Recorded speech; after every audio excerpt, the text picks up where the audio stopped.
की सबसे बड़ी खबर है वो महू से आ रही है और क्योंकि वहां राहुल गांधी की कल एक जनसभा होने वाली है, वहां रैली होने वाली है और उससे पहले बीजेपी सरकार ने एक फरमान जारी कर दिया है। कहा जा रहा है, दावा किया जा रहा है कि राहुल के खिलाफ एक बड़ी साजिश रची जा रही है और यह भी दावा किया जा रहा है कि बीजेपी सरकार राहुल की इस रैली से इतना ज्यादा डर गई है कि उनके खिलाफ एक फरमान जारी करके एक लंबी चौड़ी सूची जारी की गई है कि किन किन चीजों पर प्रतिबंध लगाया गया है। इस पर हम चर्चा करेंगे अविनाश जी कि क्यों इस तरह से ये देखा जा रहा है कि बीजेपी सरकार और जो वहां पर सरकार है मध्य प्रदेश की, वो इतना डरा हुआ क्यों महसूस कर रही है, क्यों कलेक्ट्रेट से एक बाकायदा एक नोटिफिकेशन जारी किया गया है और प्रतिबंध लगाया गया है राहुल गांधी की रैली को लेकर। क्या कुछ लगता है आपको, क्या जानकारी है इसको लेकर?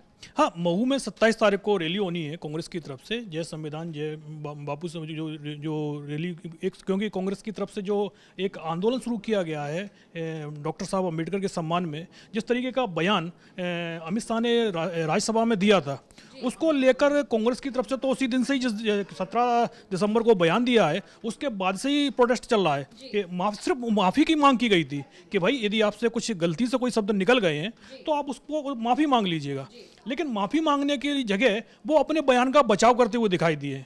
उसके बाद से ही कांग्रेस और पूरा विपक्षी के जो गठबंधन है वो लगातार इस चीज़ की डिमांड के भाई डॉक्टर अंबेडकर के खिलाफ जो बयान दिया है उसको लेकर या तो माफ़ी नहीं मांग रहे हैं, तो जो प्रधानमंत्री हैं वो जो गृह मंत्री अमित शाह को बर्खास्त कर दें अपनी कैबिनेट से।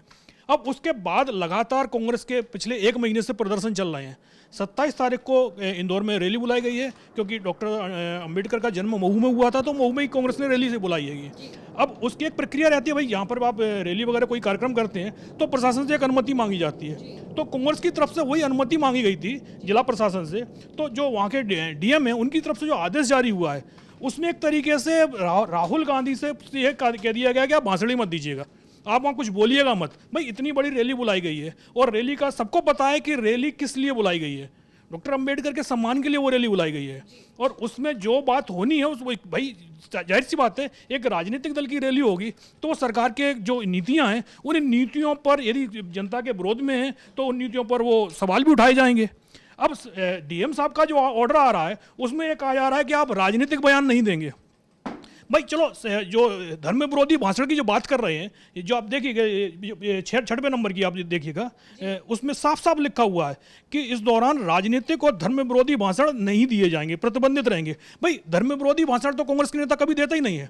इसकी मास्टरी किसके पास में है ये सबको पता है।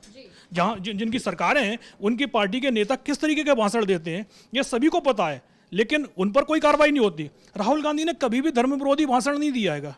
उनके हमेशा नफरत हटाओ, नफरत के खिलाफ ही वो भाषण देते हैं कि भाई मोहब्बत को, जब उन्होंने अपनी यात्रा निकाली थी भारत जोड़ो यात्रा, तो हमेशा वो यही बोलते थे कि भाई नफरत को हमको हटाना है, मोहब्बत से जीतेंगे हम। बिल्कुल, मोहब्बत की दुकान के नाम से इस चीज को बहुत ज्यादा प्रचलित भी किया गया। हाँ, वो मोहब्बत की बात कर रहे हैं और जो उनके सामने जो पार्टियां हैं वो जिस तरीके के बयान दिए जाते हैं, भाई एक रहेंगे सेफ रहेंगे, जिस तरीके के बयान चल रहे थे, भाई इसको आपको देने की क्या जरूरत है? लेकिन उस तरीके के बयानों पर कोई रोक नहीं है।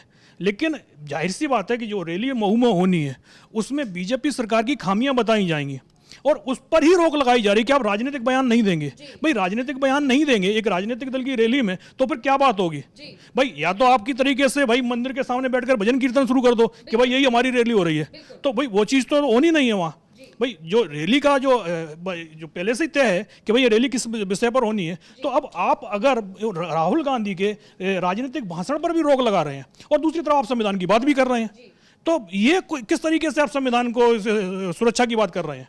ये रैली भी संविधान सुरक्षा को लेकर ही है, क्योंकि जाहिर सी बात है कि जो रैली है उस डॉक्टर अंबेडकर जो संविधान निर्माता हैं उनके सम्मान में ये रैली बुलाई गई है और जो संविधान में दिया हुआ है, बोलने का अधिकार दिया गया है, बोलने की आज़ादी है, उस पर सरकार की तरफ से रोक लगाई जा रही है। बिल्कुल, 76वां रिपब्लिक डे हम मना रहे हैं यार, और वो हमारा जो संविधान है ये आज़ादी देता है, राइट टू स्पीच की आज़ादी देता है। और इधर यहाँ पर कलेक्ट्रेट से जो नोटिफिकेशन जो हम स्क्रीन पर देख सकते हैं इसमें ये साफ साफ दिखा मतलब एक रोक लगाने की कोशिश, उन्हें बाउंड करने की कोशिश। और जबकि सबसे बड़ी बात ये है कि धर्म से विरोधी जो भी नारे दिए जाते हैं या जिस तरह के बयान आते हैं वो बीजेपी की तरफ से ही ज्यादा आते हैं। जैसे अभी आपने जिक्र किया, बटेंगे तो कटेंगे, एक रहेंगे तो सेफ रहेंगे, जालीदार टोपी, ये सारे बयानों की एक लंबी चौड़ी लिस्ट है जो बीजेपी नेताओं की तरफ से ही दी जाती है। जूते वालों को, ये सारे बयान बीजेपी नेताओं की तरफ से ही दिए गए हैं, लेकिन इन पर कार्रवाई होने के बजाय जो राहुल गांधी मोहब्बत की दुकान की बात करते हैं, सबको एकजुट होने की बात करते हैं, भारत जोड़ो यात्रा का जो मकसद था वो यही था कि सभी को एकजुट करना है, संविधान की रक्षा की बात करते हैं। संविधान सुरक्षा सम्मेलन ये कांग्रेस की तरफ से ही शुरू किया गया और इसी को लेकर लगातार रैलियां कर रहे हैं।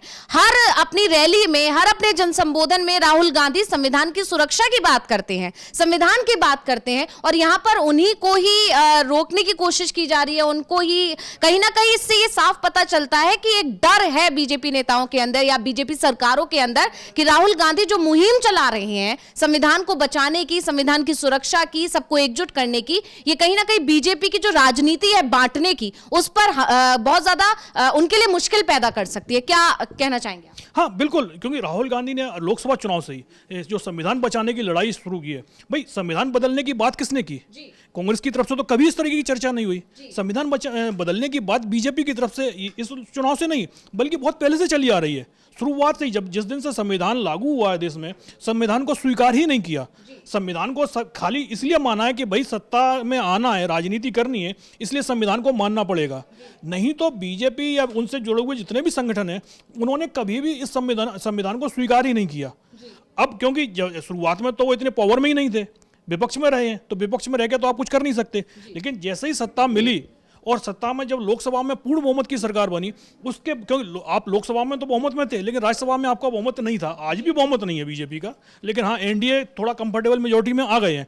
लेकिन बात जब संविधान बदलाव की होगी तो फिर आपको सिंपल मेजोरिटी से काम नहीं चलेगा, आपको 2/3 मेजोरिटी चाहिए। वो ना तो आपके पास लोकसभा में है, ना आपके पास राज्यसभा में है। लेकिन बीजेपी नेताओं को इस बार लग रहा था कि जिस तरीके से 400 पार के नारे दिए जा रहे थे कि भाई इस बार तो 400 पार हो जाएगा, और उसके बाद राज्यसभा में भी आसानी से, कई जब 400 पार होगा तो कई जगह सरकारें भी बन जाएंगी, तो राज्यसभा में भी मेजोरिटी आ जाएगी। तो बीजेपी नेताओं की तरफ से ही संविधान बदलने की बातें शुरू हुई थी, और उसके बाद राहुल गांधी ने संविधान बचाओ का जो नारा दिया, और उसके बाद उनके हाथ में हमेशा संविधान की किताब रहती थी। उसी को सबसे ज्यादा डर बीजेपी को यदि किसी चीज से लग रहा है तो राहुल गांधी से ही लग रहा है, क्योंकि राहुल गांधी ने उनकी पूरी जो मुहिम थी उसको फेल कर दिया। अब आज की तारीख में यदि प्रधानमंत्री संविधान को सर माथे से लगा रहे हैं, तो इससे पहले तो नहीं लगा रहे थे ना। इससे पहले तो भाई उनकी पार्टी के जो नेता संविधान बदलने की बात कर रहे थे, उनमें से किसके खिलाफ कार्रवाई हुई? किसी के खिलाफ कार्रवाई नहीं हुई। तो जाहिर सी बात है, एक तरीके से उन लोगों को टिकट दिए गए, उनके लिए रैलियां करते हुए प्रधानमंत्री पहुंच रहे हैं, तो उनको तो एक तरीके से आप इनाम दे रहे थे। लेकिन जब लोकसभा चुनाव के परिणाम आए हैं, उसके बाद से ही अब जो तस्वीरें सामने आना शुरू हुई, संविधान को माथे पर लगाया जा रहा है। ये सिर्फ और सिर्फ, क्योंकि जो कांग्रेस का साफ साफ कहना है कि ये सिर्फ इसलिए दिखाया जा रहा है कि अभी बीजेपी बुरी तरीके से हारी हुई है चुनाव, इसलिए संविधान को शरण में उनको जाना पड़ रहा है। लेकिन जिस दिन अगर धोखे से कभी बीजेपी के पास बहुमत आ जाता है, तो ये संविधान बदलने में देर नहीं लगाएंगे। तो इसीलिए जनता को इस बताने के लिए कि भाई इनके मन में क्या चल रहा है, और जो संविधान बचाओ के जो कांग्रेस की पूरे, क्योंकि ये जो कार्यक्रम जो है पूरे 1 साल तक का कांग्रेस ने तय कर लिया है कि जब तक अमित शाह के खिलाफ कार्रवाई नहीं होती है, तब तक कांग्रेस अपने जो उन्होंने एक तरीके से स्टेप ले लिया है, उससे हम पीछे नहीं हटेंगे। और महू की रैली से शुरुआत होनी है पूरा 1 साल के आंदोलन की, और इसीलिए क्योंकि कांग्रेस का बहुत लंबी रणनीति है, इस पर शुरुआत से ही रोक लगाने की कोशिश बीजेपी की तरफ से हो रही है। क्योंकि अब 4 दिन बाद सत्र भी शुरू होना है संसद का, तो और ये मुद्दा एक बार फिर, क्योंकि पिछली बार आपने देखा है संसद सत्र जब क्योंकि 16 तारीख को अमित शाह का 17 तारीख को बयान आता है, उसके बाद जिस तरीके से संसद को एक कार्रवाई तरीके से ठप कर दी गई, क्योंकि बीजेपी को यह लग रहा था कि संसद की कार्रवाई चलेगी तो संसद में यह मुद्दा जरूर उठेगा।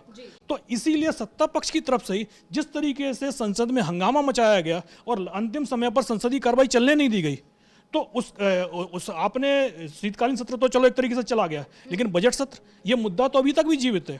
बीजेपी को लगा था कि भाई एक सत्र से दूसरे सत्र में पहुंचेंगे तो ये मुद्दा खत्म हो जाएगा, लेकिन संविधान बचाव का जो मुद्दा है और डॉक्टर अम्बेडकर के अपमान से जुड़ा जो मुद्दा है, वो मुद्दा खत्म नहीं हुआ है। वो मुद्दा संसद के बजट सत्र में भी उठेगा, और इसीलिए बीजेपी की पूरी कोशिश हो रही है कि इस मुद्दे को किसी तरीके से ठंडा किया जाए, और राहुल गांधी जो 27 तारीख को महू पहुंच रहे हैं इंदौर के, उनको इस मुद्दे पर बोलने ही नहीं दिया जाए।